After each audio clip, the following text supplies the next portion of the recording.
The blue and red lights flashed in my rearview mirror, sharp and jarring like a warning. Karen stood in the street, hands on her hips, like she owned the whole block, her finger pointing directly at my car, the gray sedan parked quietly in front of my house. "Officer! Over here! Tow his car now!" she shouted. I could feel the tension building in my chest. It was a quiet evening in Lake Willow. The sun had just slipped below the horizon, and the soft colors of the twilight sky reflected in the lake behind us. The air smelled like fresh rain, and the streets were still, except for the unmistakable buzz of Karen's anger. This wasn't just about parking. She had a mission: control over the neighborhood. The police officer stepped out of his cruiser, calm and steady, despite the urgency in Karen's voice. He glanced over at my car, then back at me, almost disinterested. "Is this your vehicle, sir?"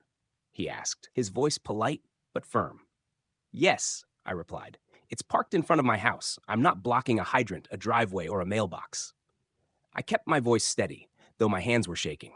I'd had a long day working at the hardware store, and all I wanted was to sit with Lily, my wife, and our dog, Max, and relax.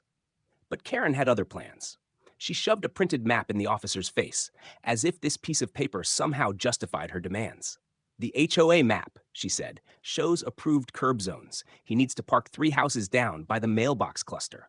It looks cleaner in photos." She snapped her fingers as if giving orders to a servant. The officer raised a hand, silencing her. "Ma'am, one at a time." He turned back to me. "Sir, is this your vehicle?" "Yes," I repeated, "but it's not against any rule to park here. I'm not blocking anything important." Karen's face turned a shade of red that would have been amusing under any other circumstance. The officer nodded, not looking convinced, but not pressing either. He turned his attention to the street, checking the surroundings, as if looking for a sign of something illegal. Behind us, the lake shimmered in the fading light, the ducks drifting lazily across the water. But everything around us felt charged, as though the calm of the evening was about to snap. A white SUV with the HOA logo rolled up, followed by Mr. Thompson, the HOA president, and Miss Rivera from HOA Compliance. They looked like a well-oiled machine, both dressed sharply, prepared for something big. My gut twisted. I felt like a character in some small-town drama about to face judgment. The officer nodded toward Mr. Thompson. "We got a call about a parking violation," he said. Karen smiled like she'd already won. "You're welcome," she said. "I've been trying to make this street look better for months." I bit back my frustration. This wasn't about cleanliness. This was about control. Lily, who had come outside by now, squeezed my hand. "Just tell the truth," she whispered, her voice steady as always. Max sat by her side, his ears twitching nervously. The officer turned to Karen. "Ma'am, do you have the rules in writing?" Karen shoved a paper at him, almost too quickly. Ms. Rivera scanned it, flipping through her binder with a deliberate pace. "According to HOA rules," she said, "residents may park in front of their own property as long as they're not blocking driveways, fire hydrants, or mailboxes. There is nothing here that says you have to park 3 houses down." She looked up from the paper and met Karen's glare. "In fact, it's a common courtesy to allow some flexibility. The rules don't enforce aesthetics." Karen's smile cracked. "But it's ugly. It ruins the look of the street," she snapped, her voice tightening, her patience running out. "It's not about what's legal. It's about how the neighborhood looks." The officer remained unmoved.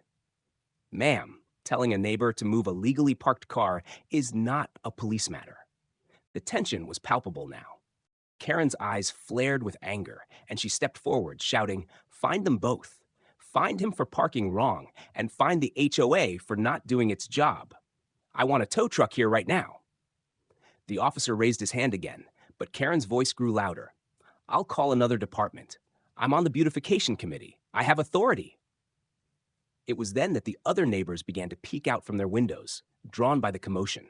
Mr. Harris from next door, Miss Lynn, Lee from the corner, kids on scooters. They were all watching now. The street felt like a stage, everyone waiting to see how this would play out. Ms. Rivera closed her binder and looked at Karen. "Karen, you don't have the authority to call the police to enforce your personal rules. The HOA does not enforce aesthetics." Karen's mouth opened, but no words came out. The officer turned to me, his voice low. "Sir, I don't see any violation here. Your car is legally parked." He handed me the paper Karen had brought. "You're free to go." Karen's scream was small, tight, like air escaping from a balloon. "You'll regret this," she whispered, a threat more than a promise. But before I could even respond, a tow truck pulled up, its bright yellow lights spinning, its engine purring like a lion preparing to pounce. The driver looked at his clipboard, confused. Miss Rivera's eyes narrowed. She whispered something to Mr. Thompson, who responded in kind, his expression shifting from calm to concern. The tow driver called out, "I got a request to tow a gray sedan here and file a damage report about a broken signpost." The street went silent. Everyone turned to Karen. Her face was pale as a ghost. She swallowed, but her voice came out strangled. I called it in," she muttered. "But the broken sign is unrelated. I was told to report anything that was off." But Miss Rivera wasn't having it. "Karen, calling non-emergency services to tow a legally parked car is misuse of services. And if the sign was broken earlier today, we will check the camera footage." Karen froze. She stared at the broken signpost, then at the camera above, the one that captured every movement at the entrance to the neighborhood. The truth, it seemed, was about to surface. But Karen wasn't done. "You can't do this," she said, her voice cracking. "I'm just trying to help. Everything was falling apart, and I was the only one who cared." "Karen," Miss Rivera said softly, "helping doesn't mean breaking the rules. You can't hide behind authority and control to force your will on others." Just as Karen's world seemed to crumble, her son, Tyler, appeared in the doorway, a phone trembling in his hands. The camera footage from the gate had surfaced. The video showed a silver SUV, Karen's SUV, hitting the entrance sign and driving off. Tyler looked at the screen, then at his mother. His voice broke as he spoke. "It was you, Mom? You lied." The room went still. The neighbors, the HOA, everyone around us had been holding their breath, but now they exhaled in shock. Karen's facade of control shattered in front of everyone, and the truth stood there, bright and raw. In the silence, Miss Rivera's voice was steady. "We'll need to address this further. Karen, you've violated HOA conduct. You'll receive a citation for misuse of services, and the damage to the sign will be reviewed." Karen's eyes welled up with tears, but she didn't speak. She stood there, alone in the room, her shoulders slumped. The weight of her actions hung heavy, but there was no escape now. She had tried to control a neighborhood, to bend everyone to her will. But in the end, it was the truth that had won.